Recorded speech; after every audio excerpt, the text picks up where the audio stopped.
Mr. Cooper, you brought this case before the court. What's going on? Yes, Your Honor. I brought this case to court because I'd like to put myself on child support. I'd like to see my kids more often. So you're putting yourself on child support to see your kids more often? Yes, Amanda Johnson, my ex, has made it difficult lately for me to see my kids. I thought that if I was on child support, it might be easier to have some kind of scheduled time that I can actually see my children. Okay, when you say she's been making it difficult lately, what types of things has she been doing? She's been rescheduling when I come to pick them up. She's said that she's... Before we dive in, make sure to like, share, and subscribe for more real courtroom drama breakdowns. A father enters court, not to escape child support, but to demand it. Mr. Cooper wants official custody time with his kids, and he believes paying support is the only way. Why would a dad beg to pay just for access? What's truly happening with his ex? The truth starts unfolding now. She's been rescheduling when I come to pick them up. She's said that she's too busy and that I can't hang out with them on the weekends. She's just generally made it tough for me to see my kids. Okay. Why have you made it tough for him to see his kids?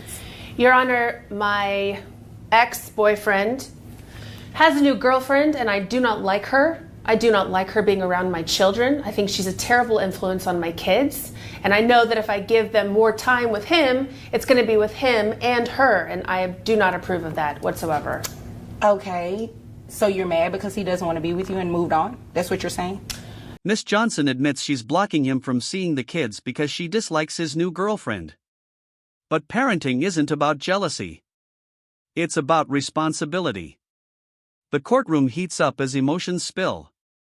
The judge presses harder, demanding real answers. What is she hiding behind her anger?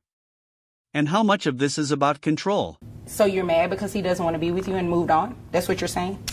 No, I'm mad because he has only been dating this woman for 3 months. Now suddenly they're engaged. I think she's a terrible person and I don't want my children to be around her. This is about the well-being of my children. This is about the well-being of your children, but you don't like her? Do you even know her? I have met her one time. It's a yes or a no. Have you even met her before?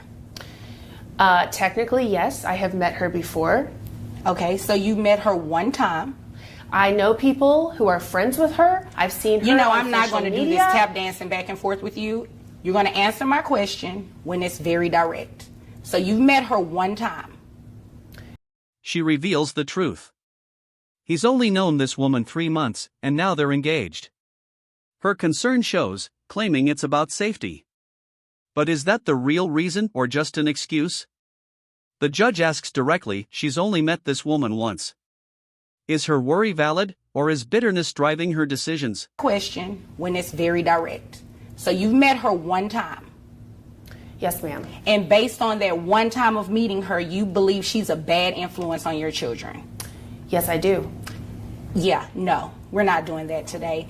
He should not have to come to court to place himself on child support in order to see his kids, especially when it's for a reason that has nothing to do with them. He's in a new relationship. Obviously, you're mad, and you're just mad because he is in that new relationship, not with you.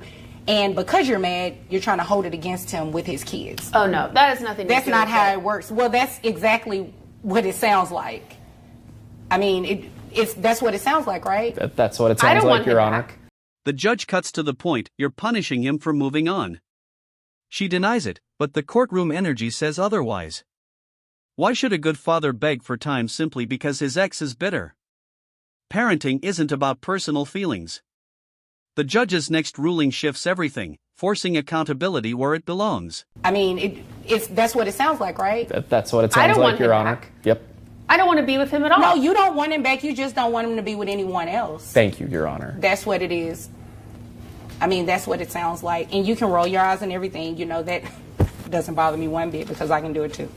So, we're going to go ahead and start child support today. You are going to allow him to see the children.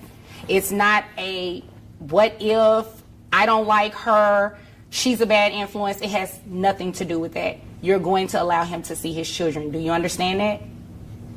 Yes, ma'am. Okay, thanks. And you understand that you're going to be paying child support, right? Yes, Your Honor. The ruling is clear. He will see his children. The judge reminds Miss Johnson this is about law, not preferences. She tries to object, but the order stands. Now comes the money, the accountability. Child support and healthcare enter the picture, raising the stakes. The courtroom tension rises as financial. Going to be paying child support, right? Yes, Your Honor. Okay. Now, how much money do you make a year? $48,000. $48,000. And how old are the children? 12 and 14. 12 and 14. And who covers health insurance for the children? We have Medicaid, Your Honor. Okay.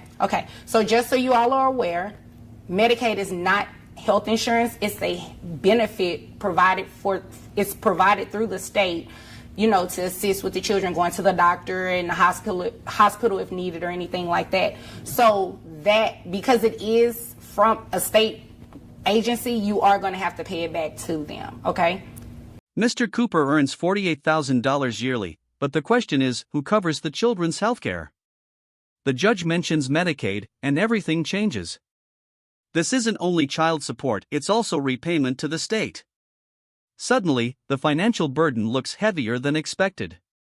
Both parents realize this case involves more than just emotional battles. State agency, you are going to have to pay it back to them, okay?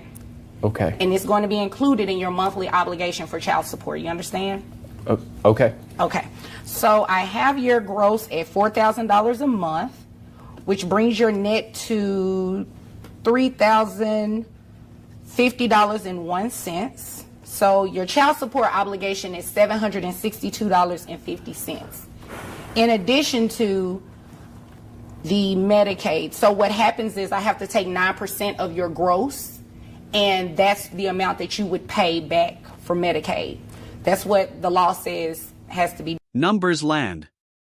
The judge calculates $762.50 in support plus $360 for Medicaid.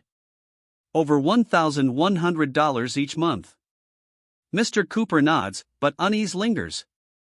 Can he manage this without drowning? Will another solution exist, or is he stuck with payments larger than expected? The court's decision weighs heavily on his future. The amount that you would pay back for Medicaid. That's what the law says has to be done. So 9% of $4,000 gives me $360. So when you add the two together, comes out to $1,122.50 a month. Now, if you were to enroll the children into private health insurance, which I'm sure you can find something a lot cheaper than $360, your child support amount would go down. Okay. There's a choice. If Mr. Cooper secures private insurance, his payments drop significantly. But will he take that responsibility or remain tied to Medicaid costs? This decision could shape his financial stability and the children's future. The system gives options, but responsibility demands action. His next move could change everything. Find something a lot cheaper than $360, your child support amount would go down. Okay. Okay, so you have the option to do that. If you have private insurance through your employer, or if you want to enroll the children under something outside of your employer, you can do that. Okay. Okay, does that make sense? It does. Okay, all right. Do you all have any other questions for me? No, Your Honor. No, Your Honor. Okay, well, if there's nothing further, you all are dismissed. Thank you. Thank you. You're welcome. It's done. The judge finalizes the order, dismissing both parents. Yet one truth stands clear: broken love should never mean broken parenting. Mr. Cooper stepped up, even when it cost him. If you believe in fairness and fathers' rights, hit like, comment, and subscribe. Parenting isn't about money, it's about commitment. What do you think of this ruling, fair or not? Drop your opinion in the comments, and don't forget to like, share, and subscribe for more powerful courtroom stories.